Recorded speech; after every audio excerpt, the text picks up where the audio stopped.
Pessoal, olha o perigo. Olha o perigo. Essa questão ela é mais perigosa depois da aula de MHS, porque a gente tem a tendência de analisar ela como se fosse um movimento harmônico simples. Página 296 do livro 3, questão 20. Um corpo de peso P, preso à extremidade de um fio de massa desprezível, é abandonado na posição horizontal. Então tu vê, ó, tem um carinha que tem um certo peso, está amarrado a uma corda e foi abandonado na posição horizontal. Conforme a figura. Deste modo, a tração do fio no ponto mais baixo da trajetória é dada por... Aí esse cara vai lá, descreve um arco de circunferência e a pergunta do sujeito é: quando ele estiver passando nessa posição, qual é a tração do fio? Para piorar, ele colocou tudo em função do peso. Né? Ele colocou lá que a tração é uma função do peso. Ele quer saber quantos pesos do corpo vai ser aquela tração. Por incrível que pareça, não é um movimento harmônico simples, porque para que um pêndulo simples seja um movimento harmônico simples, não pode ter essa amplitude toda do movimento. Ó. Tem que ser uma coisa diminuta para que seja um MHS. Certo? Se for uma coisa muito grande, ele já não é um MHS, por incrível que pareça. Então vamos esquecer a aula anterior. Primeiro, se esse cara está com uma certa velocidade no ponto mais baixo da trajetória, eu tenho que lembrar que a força resultante é chamada centrípeta. Só que as forças que atuam no objeto ali é o peso e a tração.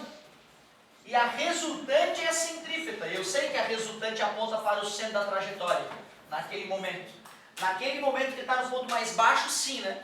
Naquele instante é como se fosse um movimento circular uniforme. Só que se eu quiser determinar a força centrípeta, que vai ser a força resultante, mv ao quadrado sobre r, eu vou precisar da velocidade que ele atinge, né? Esse é que é o detalhe. Eu sei que a força centrípeta é a força resultante, e eu sei que a força resultante é a força maior menos a menor, D menos P. Eu quero achar a tração, eu preciso isolar a tração. Só que então eu vou ter que calcular primeiro a força centrípeta. E quando eu vou calcular a força centrípeta, eu percebo que eu não tenho uma velocidade. Então eu vou dizer que esse aqui é o início do fenômeno, aquele lá é o fim, e eu vou usar a conservação de energia. Energia mecânica no início é igual a energia mecânica no fim. No início não tem velocidade, não tem mola, só tem altura. Energia potencial gravitacional. No fim não tem mais altura, eu vou chamar essa altura de altura zero. H igual a zero. Não tem mais altura, só tem velocidade. Só tem energia cinética. Então quer dizer que toda a energia da altura, mgh, se transformou em energia da velocidade, mv ao quadrado sobre 2. O que ele falou do fio? Qual é o tamanho do fio? Quanto? L. Ele disse que o fio tem tamanho L. Então tá, eu vou chamar essa altura de L então, né? Eu poderia cortar as massas, se eu quisesse. E aí ficaria G vezes L, está dividindo, passa multiplicando. Achei a velocidade que ele vai atingir. A velocidade ao quadrado dele vai ser 2GL. Então eu tenho o direito, né, de substituir a velocidade ao quadrado por 2GL. No lugar do V ao quadrado, 2GL. E o raio da curva é o próprio L, né? Oba, aí cortou L com L, ó. Se eu olhar com carinho para o resultado final, como M vezes G é o peso, eu acabo descobrindo que a força centrípeta é 2 vezes o peso, né? E aí pronto, já que a centrípeta é 2 vezes o peso, menos passa mais, 2P mais P é igual a T, a tração é 3 vezes o peso. Esse é aquele tipo de questão que não é clássica, né? Que não é fazer uma conta, tem que ter um jogo de cintura, um pouco de calma nas fórmulas. Apareceu uma parecida esses dias aí, na lista eu acho, que perguntava qual era o trabalho da força centrípeta e perguntava qual era a energia cinética, que atuava, qual era a energia total do cara. Só que não dava energia cinética, dava força centrípeta só, mv ao quadrado sobre r. Então o aluno tinha que ter um pouco de jogo de cintura naquela questãozinha também. Bem legal essa pedida aí, gostei. E aí, quem dá mais? Quem é que está agoniado com uma questão que não conseguiu fazer? Eu tenho uma da lista. Yeah. Muito obrigado, meu. É ela? É ela que eu estava falando. Perfeito, isso aqui eu não consegui me expressar direito. Vamos fazer uma questãozinha que eu diria que tem que ter o mesmo jogo de cintura que a gente teve nessa, ó. Esse tipo de questão é difícil até de treinar ela, porque ela é pouco comum, ela é pouco clássica. O aluno tem que fazer essas listas bizarras que nós produzimos para vocês, para poder diminuir a chance de nunca ter trabalhado com a questão, né? Olha como é interessante essa 85.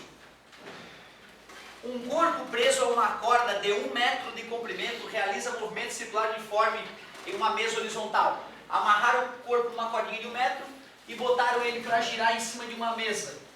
Então nós olhando de cima veríamos algo parecido com isso. A tração na corda que age sobre esse corpo tem intensidade de 120 newtons. A tração na corda é a força centrípeta, né? 120 newtons. Assinale a alternativa que apresenta respectivamente a energia cinética desse corpo e o trabalho da força de tração. Tu vê, o cara pediu a energia cinética e o trabalho da força de tração. O trabalho da força de tração eu não vou reclamar, porque se a gente pega a fórmula do trabalho, substitui a força de tração, 120. O deslocamento, quanto vai se deslocar? Não sei. Mas o ângulo entre o vetor deslocamento e o vetor força é 90 graus, e nós sabemos que o cosseno de 90 é 0.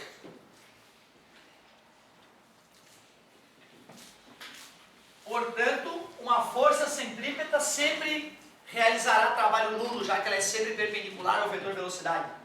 Essa é a parte tranquila.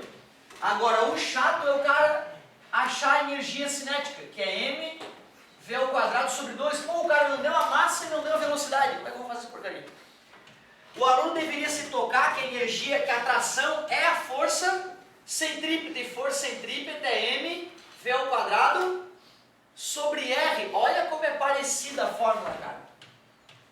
Ele disse que a força centrípeta é 120 newtons. E nós sabemos que o raio da curva é 1 metro, né, que é o tamanho da corda. Então tu vê, se eu sei que m v ao quadrado dá 120, se eu quiser m v ao quadrado sobre 2, basta dividir por 2, né?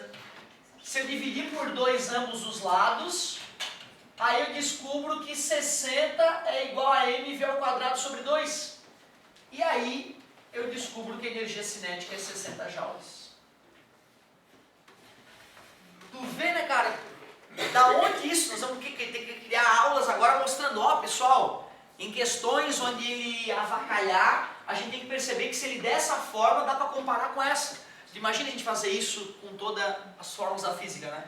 Nesse caso, vamos ter que estar muito ligado e perceber, caramba, ele me deu a força centrípeta, copiar a forma da força centrípeta, e ele quer energia cinética, botar a forma da energia cinética e comparar as duas para ver, putz, elas são parecidas. Se eu der uma modificadinha numa, eu deixo igual a outra, certo? Tu vê que coisa interessante, eu nunca tinha pensado sobre isso, né?